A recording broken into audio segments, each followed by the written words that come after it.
We continue our study today Continuamos hoy nuestro estudio sobre todo lo que Jesús enseñó.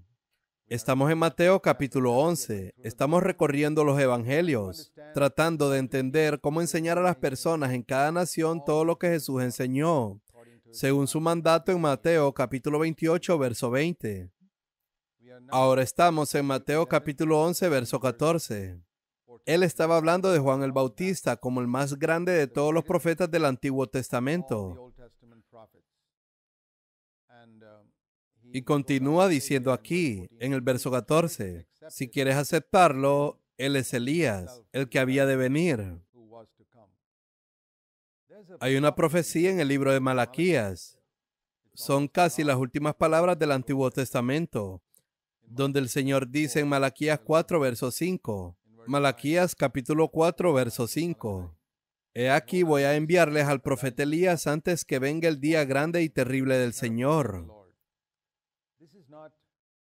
Esta no es la primera venida de Cristo, porque la primera venida de Cristo no es el día grande y terrible del Señor. Es la segunda venida de Cristo, cuando Él vendrá en juicio. Las últimas palabras del Antiguo Testamento se refieren a la segunda venida de Cristo, cuando Él venga en juicio, el día grande y terrible del Señor. Y antes del día grande y terrible del Señor, es decir, justo antes de la segunda venida de Cristo, el Señor enviará al profeta Elías, y uno de los principales ministerios será dentro de las familias, para volver los corazones de los padres hacia los hijos y de los hijos hacia los padres. Y también se refiere a la iglesia, donde la brecha generacional entre padres espirituales e hijos espirituales será eliminada en el sentido de que ambos tendrán comunión entre sí. Desafortunadamente, en muchas iglesias, los cristianos mayores no tienen mucha comunión con los jóvenes cristianos. Sus corazones están distantes de los cristianos mayores, y los jóvenes cristianos los desprecian como anticuados o algo por el estilo. Pero Elías vendrá y eliminará esa distancia, y restaurará los corazones de los padres hacia los hijos, y los corazones de los hijos hacia los padres. Así no vendré a herir la tierra con una maldición, dice el Señor. En otras palabras, es algo serio ante los ojos de Dios cuando una familia, principalmente en el hogar, los padres están distantes de los hijos. Ese no es un buen testimonio para ninguna familia cristiana. Padres e hijos deben ser muy íntimos entre sí. Y muy a menudo ese distanciamiento viene porque los padres no siguen manteniendo una comunión con sus hijos desde la infancia. Cuando nace un niño, los padres lo abrazan, lo besan y le hablan con frecuencia, incluso antes de que el niño sepa hablar. Pero a medida que crecen, cuanto más crecen los niños, cada vez hay menos comunicación entre padres e hijos. Y cuando los hijos llegan a la adolescencia, hay un distanciamiento. Y cuando los hijos tienen 20 años, apenas hablan con sus padres. Esto es realmente triste. El Señor dice que es tan triste que la tierra debe ser azotada con una maldición por este tipo de cosas. Sin embargo, muchos padres no parecen ver la gravedad del asunto y no ven lo importante que es restablecer esa relación entre ellos y sus hijos. Y debe empezar por los padres, porque eso no es responsabilidad de los niños, es a los padres a quienes corresponde volver el corazón hacia los hijos, y eso hará que el corazón de los hijos se vuelva hacia los padres. Así que este es un ministerio muy importante en los últimos días, y esto es lo que el Señor va a enviar a hacer a Elías. Ahora, aquí Jesús dijo acerca de Juan el Bautista, que si lo aceptan, eso significa que si la nación judía de Israel aceptaba a Juan el Bautista, entonces sería un cumplimiento de esa profecía. Pero sabemos que no lo aceptaron, lo rechazaron, y finalmente Herodes lo decapitó.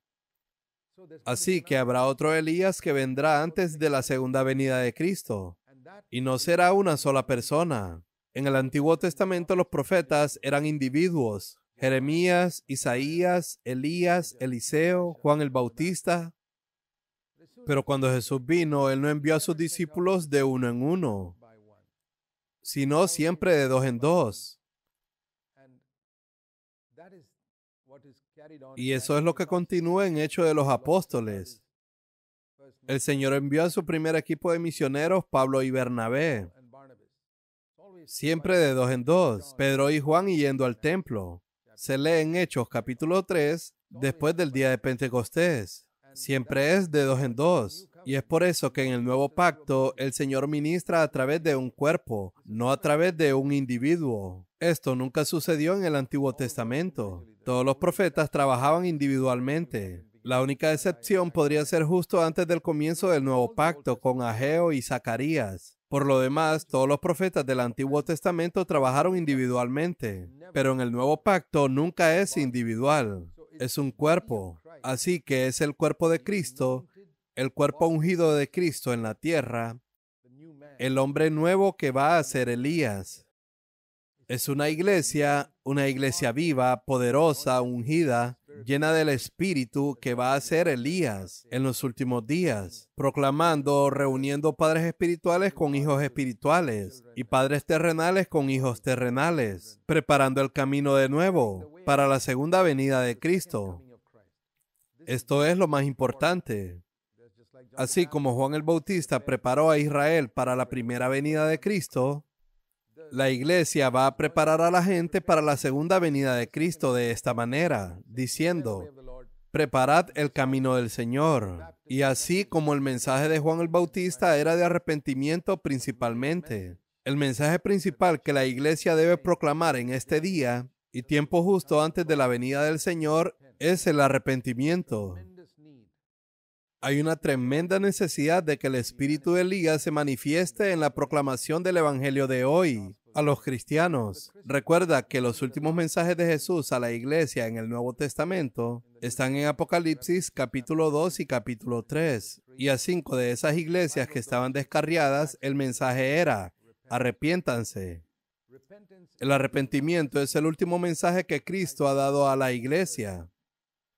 Cuando Él estaba en la tierra, predicaba el arrepentimiento a los pecadores. En Hechos de los Apóstoles, predican el arrepentimiento a los pecadores. En el libro de Apocalipsis, el mismo mensaje es para la iglesia. La iglesia necesita arrepentirse. Y ese es el mensaje de Juan el Bautista, que la iglesia y el espíritu de Elías necesitan proclamar. Como Elías se paró en el Monte Carmelo y dijo a los israelitas, elegid, ¿a quién van a servir? ¿A Jehová o a Baal? No puedes servir a ambos. Eso lo tenemos muy claro. Al leer eso decimos que es obvio que la gente no podía servir a Jehová o a Baal. Ahora no oramos diciendo Jehová, oramos a nuestro Padre Celestial. No llamamos a Dios Jehová, le llamamos Padre. Así que entendemos que esto está en un lado, que representa hoy a Baal.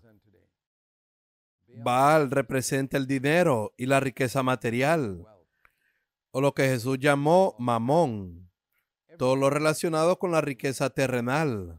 Jesús dijo en Lucas 16, verso 13, nadie puede servir a dos señores, ni tener dos dioses. Como dijo Elías en el Monte Carmelo, no se puede servir a Jehová y a Baal. Jesús dijo que no puede servir a Dios y a Mamón. Este es el equivalente exacto de lo que Elías predicó en el Monte Carmelo. Y así, cuando la iglesia viene en el espíritu de Elías en los últimos días, el mensaje profético de la iglesia que casi nadie está predicando hoy es este. El que tenga oídos para oír, que oiga. No se puede servir a Dios y a las riquezas. Si tu corazón está puesto en la riqueza material, olvídate de servir a Dios.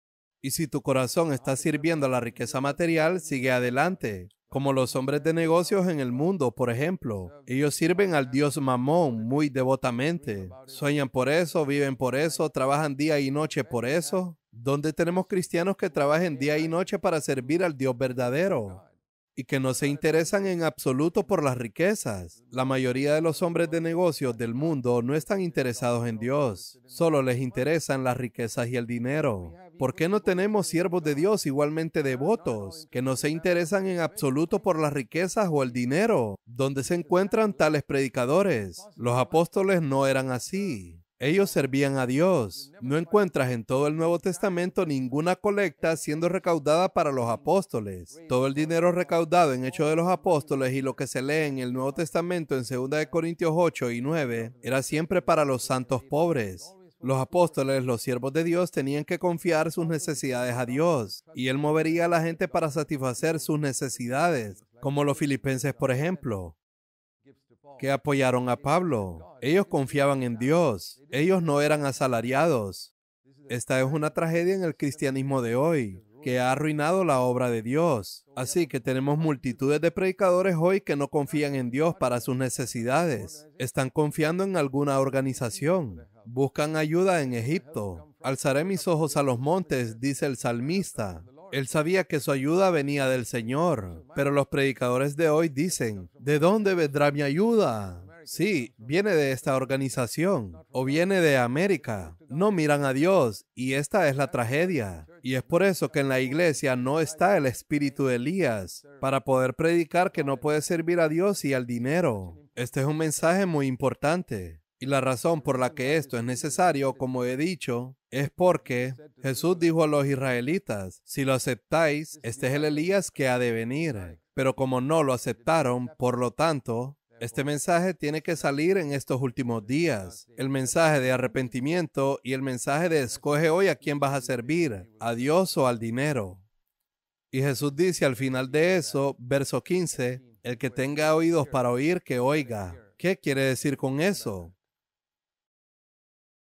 Lo que acabo de decir en los últimos minutos no es algo que cada cristiano quiera oír. Tal vez como tú lo oyes, puede que pienses que es un mensaje demasiado radical o que no es tan importante. Exactamente. Así que no tienes un oído para escucharlo. Entonces el Señor dice, está bien, olvídalo. Pero puede que haya algunos que estén escuchando esto, que si tienen un oído para escucharlo, son solo aquellos a los que el Señor quiere llegar. Incluso cuando estaba en la tierra, mucha gente escuchó su mensaje. Tenían oídos físicos para escuchar, pero interiormente, espiritualmente, no tenían oídos para oír lo que el Señor decía a su pueblo. Hoy es exactamente lo mismo, y por eso dice que el que tenga oídos para oír, que oiga. Luego continúa diciendo en el verso 16, ¿con qué compararé a esta generación? Recuerda, estamos tratando de entender todo lo que Jesús enseñó y tratando de estudiar a profundidad lo que Jesús enseñó, versículo por versículo, para que podamos primero practicarlo nosotros y luego proclamarlo a los demás. Entonces, ¿con qué compararé a esta generación? Verso 16. Se parece a los niños sentados en la plaza que gritan a los demás, tocamos la flauta y ustedes no bailaron. Cantamos por los muertos y ustedes no lloraron. ¿Sabes? Los niños dicen, oye, escucha, aquí estamos jugando un juego. Cuando tocamos la flauta, debes bailar. Y cuando cantemos un canto fúnebre, tú debes llorar. Y los otros niños no cooperan. Estos niños dirían, hey, estamos tocando la flauta. Deberías estar bailando y no estás bailando. O estamos tocando un canto fúnebre y no estás de luto. De la misma manera, dice el Señor, Juan no vino ni a comer ni a beber. Los está comparando con esos niños que cualquier cosa que hagas está mal. Juan no comió ni bebió. Él ayunaba y comía langostas y miel en el bosque. Y dijeron, bueno, él tiene un demonio. Imagina a un hombre vestido con piel de camello y comiendo todo este tipo de cosas en el desierto. Él tiene un demonio.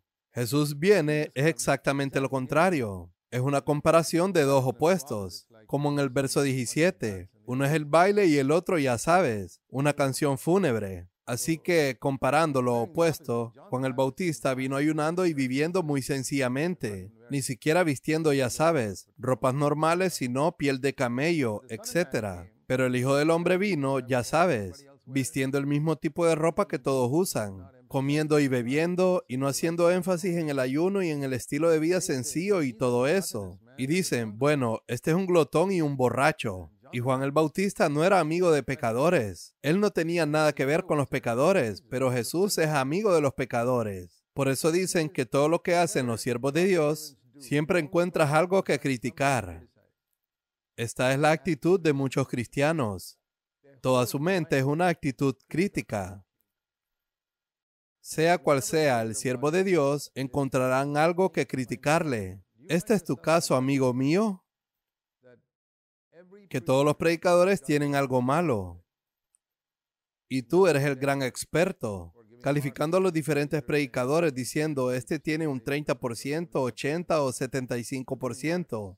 Estás calificando, criticando a todo el mundo, conforme a lo que quieres oír. Pero si estás comparando predicadores con Jesús y las Escrituras, eso es algo muy bueno de hacer. De hecho, deberíamos hacerlo. Yo lo hago todo el tiempo. Busco comparar a los predicadores con Cristo. Lo que digo es que Cristo es el ejemplo del predicador perfecto, la persona que realmente nos mostró cómo debemos servir a Dios. Y así busco comparar a cada predicador con Cristo. Busco a ver si una persona está libre del amor al dinero como Cristo, si es humilde, accesible y cosas por el estilo. Eso está bien. O comparamos la enseñanza de una persona con la palabra de Dios y vemos si está de acuerdo con las Escrituras. Pero esto es diferente.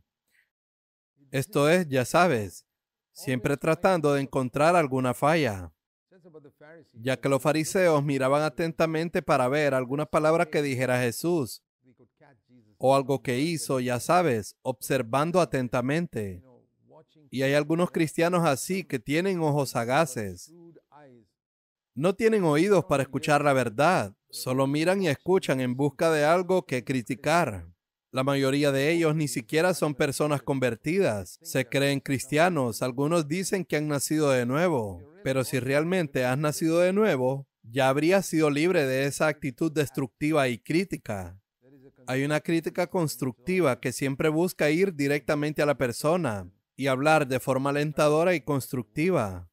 Pero hay una crítica destructiva que suele ser hablada a espaldas de la persona y solo está interesada en derribar a la gente y derribar la obra de Dios. Así que hay una gran diferencia aquí. El Señor dice, Juan el Bautista vino así y vosotros le encontráis alguna falta. Yo he venido así y vosotros encontráis alguna falta en mí. Bueno, ¿quién va a satisfacerte? Nadie te va a satisfacer. Y esas son las personas que no tienen oídos para escuchar a nadie. Si el Dios Todopoderoso bajara, ni a Él le escucharían. Y así dice, pero la sabiduría se justifica por sus obras. Aquellos que adquieren la sabiduría de Dios son palabras difíciles de interpretar plenamente. Podría haber una profundidad de significado en esa simple frase, que es capaz de más de una interpretación. Es decir, la sabiduría de la vida de una persona, podríamos decir, se manifestará por los resultados de su vida. Es decir, si un hombre tiene sabiduría, se ve en sus hechos, en sus acciones, en su forma de vivir. Las personas que dicen tener sabiduría en la cabeza solo para criticar a la gente, el mismo hecho de que sean tan críticos demuestra que no tienen ninguna sabiduría. Los que realmente tienen sabiduría se comportan como Cristo y verán lo que es piadoso allí y aceptarán eso. Y luego continúa diciendo en el verso 20, comenzó a reprochar a las ciudades en las que había hecho la mayoría de sus milagros, porque no se arrepentían. Es muy importante entender que el propósito de los milagros, según Mateo 11, verso 20, era llevar a la gente al arrepentimiento. No son para mostrar a la gente la gran persona que soy, como muchos de los conocidos sanadores con falsos milagros tratan de mostrar a la gente. Quiero decir, son más como magos que se suben a una plataforma y hacen un espectáculo de magia para impresionar a la gente, para que vean lo hábilmente que pueden engañarlos a todos. Muchos de los ministerios de sanidad de hoy son así, engañan a la gente. Muchos de los conocidos ministerios sobrenaturales de hoy están empujando a la gente hacia abajo. Es como un espectáculo de magia en una plataforma. Y no debemos dejarnos engañar por eso. Y los milagros de Jesús eran para llevar a la gente al arrepentimiento.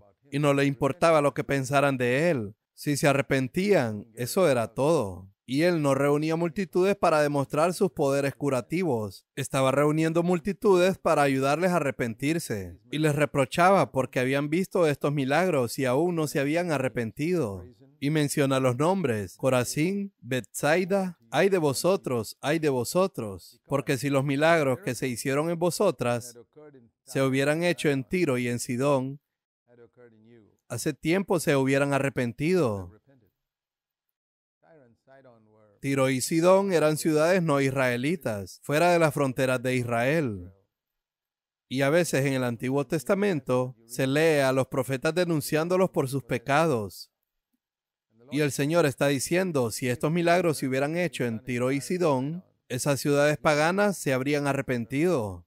pero nunca los vieron. Ustedes han visto estos milagros y han escuchado estos maravillosos mensajes. La responsabilidad de ustedes es mayor. Recuerde el principio sencillo de las Escrituras, de que a quien se le da más, más se le exige. Cuanto más Dios ha hecho por nosotros y nos ha enseñado, y más hemos recibido de la palabra de Dios, más somos responsables ante Él de lo que hemos oído.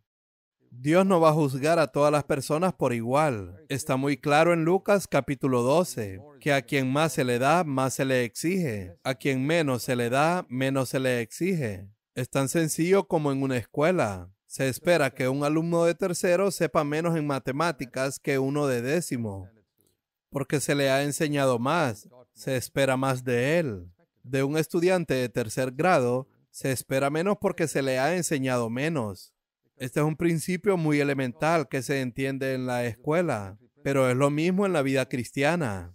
Muchos cristianos hoy dicen que pertenecen a asambleas separadas, que conocen la palabra de Dios mejor que otros grupos. Miran con desprecio a otras iglesias denominacionales diciendo, nosotros sabemos más que ustedes. Puede que sea cierto, pero si sabes más que ellos, tu nivel de vida debe ser mucho más alto que el de ellos.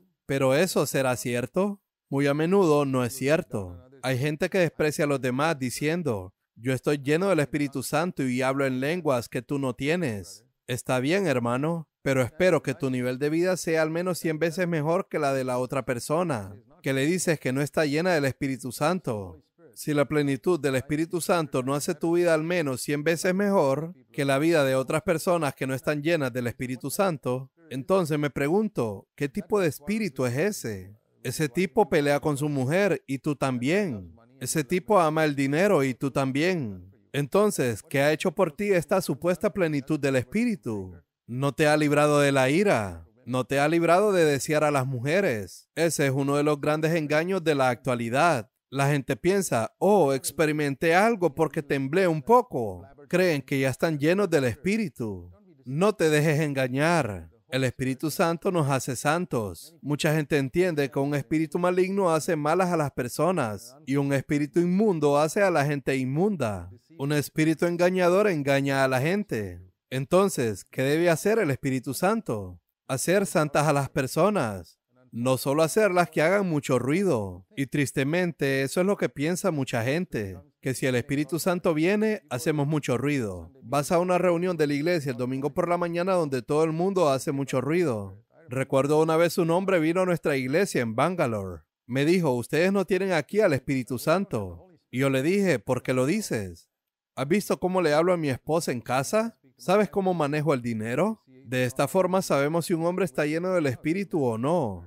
Tú no sabes ninguna de esas cosas. ¿Por qué lo dices? Él dijo, ustedes no hacen mucho ruido en las reuniones. Entonces yo le dije, oh, tu Trinidad es Padre, Hijo y Espíritu ruidoso. Mi Trinidad es Padre, Hijo y Espíritu Santo. Esa es la gran diferencia. Puedes seguir a tu Trinidad si quieres. Es una falsa Trinidad. El Espíritu Santo no hace que la gente haga ruido. Él nos hace santos. Sí, podemos hacer ruido o no. Eso depende mucho de nuestro temperamento y de factores como ese, y de los que estemos acostumbrados en nuestra vida. Pero la santidad es algo que el Espíritu Santo comunica a cada uno, cuya vida Él llena.